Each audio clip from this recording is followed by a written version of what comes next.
كلنا عندنا حاجات محتاجين نبدأ فيها ونعملها، بس دايما ما بنبدأش وعلى طول بنقعد نأجل. طب تعال نفكر احنا ليه اصلا مش بنبدأ فعلا في الحاجة اللي عايزين نعملها؟ خايف اختار غلط، يمكن ده مش الوقت المناسب. اكيد في حاجة زي اللي انت عاملها دلوقتي، مش يمكن تطلع مش حلو.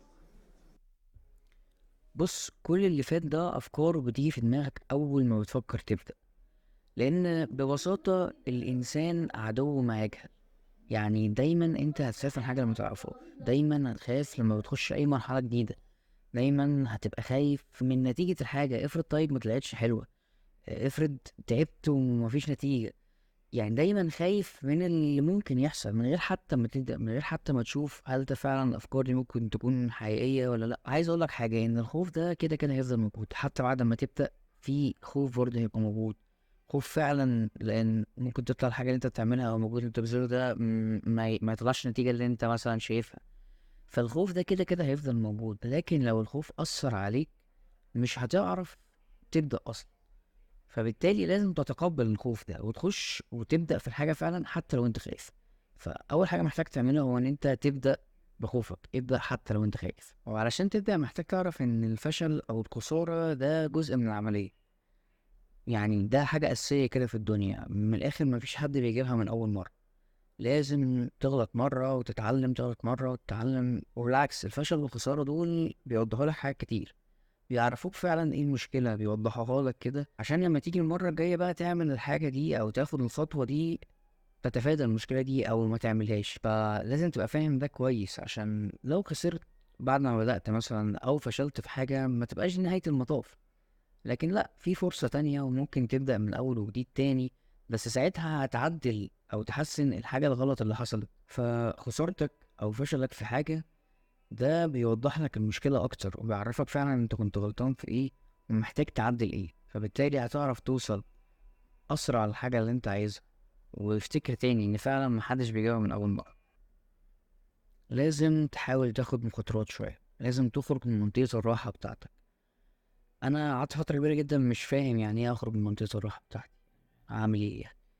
ولكن في موقف كده افتكرته بقى زمان. أنا كنت بتمرن كورة وأنا صغير، فكنا بنسخن فبنجري التراك مثلا 10 لفات، 11 لفة وبتاع. فالكابتن بعد ما خلاص خلصنا تسخين وقفني انا واربعه كمان، قال لي قال لنا كملوا، انتوا كملوا بقى. قال لي ايه؟ لا، اجروا تاني. انا كنت فاكر ان ده عقاب، يعني أنا جيت متاخر مثلا او حاجه، فقال لي اجري تاني. بعد كده قعدنا نجري نجري وهو ما بيقولش حاجه. انا مش فاهم هنفضل نجري كده طول العمر ولا ايه. فتعبت ووقعت بقى وخلاص كده جبت اخر، قعدت ازعق بقى اللي هو انت ليه بتعمل معانا كده ومش عارف ايه. فقال لي بص، انا اول حاجه انا شايفكم كويسين فعايز اطوركم. فما فهمتش طبعا تطورنا ازاي يعني انت بتجرينا كل ده. بعدها بقيت بجري فعلا كتير، بقيت بجري زيادة عن كل الناس الموجودين معانا في الفريق يعني. ففهمت انه لازم عشان اتطور محتاج اجي على نفسي، محتاج ان انا ابقى متضايق وهبقى قرفان وهبقى تعبان وهبقى يعني مش حاسس ان انا احسن حد في الدنيا وكل الكلام ده. بس هو ده النمو، يعني هو انا بكبر هنا. انا فعلا في حاجة بتتطور جوايا هنا، في حاجة بتتطور في الحاجات اللي انا بعملها هنا، في التعب ده، في الحاجة اللي انا فعلا مش مرتاح فيها، عشان بعد كده هعملها وانا مرتاح. بعد كده الكام لفه اللي انا جريتهم زياده دول بقيت اجريهم عادي كانه طبيعي. نفس الكلام في الشغل، نفس الكلام في الدراسه، نفس الكلام في اي حاجه.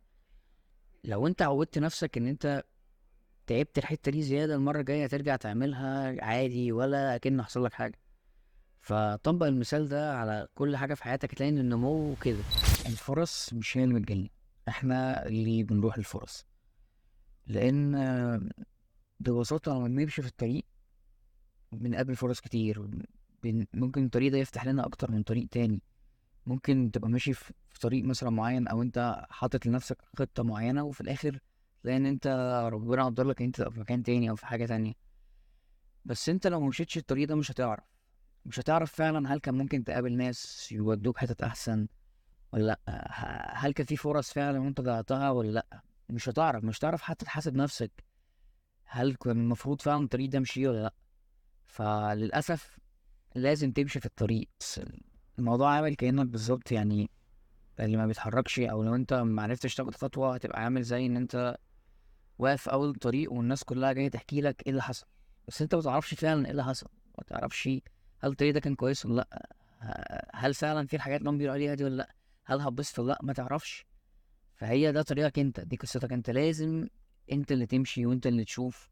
ولازم تفهم حاجة مهمة جدا، هو ان انت مش متحكم في حاجة، وحقيقة ان الانسان اضعف مما هو متخيل نفسه. يعني انت محددتش انت هتصحى الساعة كام النهاردة، وهتنام الساعة كام، وهتقابل مين، وهتروح فين، والجو هيبقى عامل ازاي، ودرجة الحرارة يعني فعلا انت مش محدد حاجة، انت مش متحكم في اي شيء.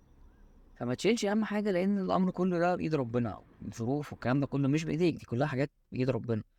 فما تحاولش تشيل هم كل حاجة، ركز بس في ان انت تاخد خطوة، وما تقلقش. يعني لو انت اتكلت على ربنا فعلا كل حاجة هتمشي احسن بكتير كمان ما انت كنت متخيل.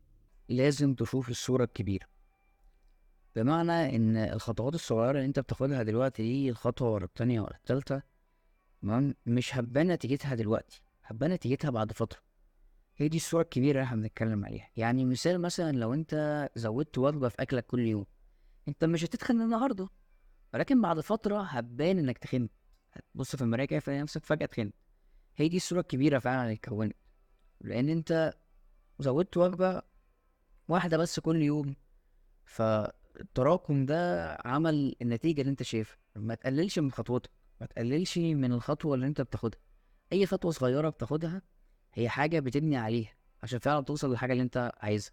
حاول دايما تبص على الصورة الكبيرة وتشتغل، وتبقى فاهم إن النتيجة مش هتبان دلوقتي، هي نتيجة هتظهر لوحدها من غير حتى أنت ما تحس. ولكن ما تبقاش دايما تفكيرك في النتيجة الصغيرة، انت عملت حاجة صغيرة جدا النهاردة عايز نتيجتها دلوقتي، لا، نتيجتها فعلا هتبان بس بعد فترة. فلازم تاخد بالك وتبص على الصورة الكبيرة. آخر حاجة حابب أتكلم فيها، هو إن إحنا ما بنعرفش قيمة الحاضر غير لما بيبقى ماضي، وإن الأيام الحلوة بنقول عليها كده عشان عرفنا قيمتها بعد فترة. الذكريات ليها قيمة عشان هي ذكريات في الماضي.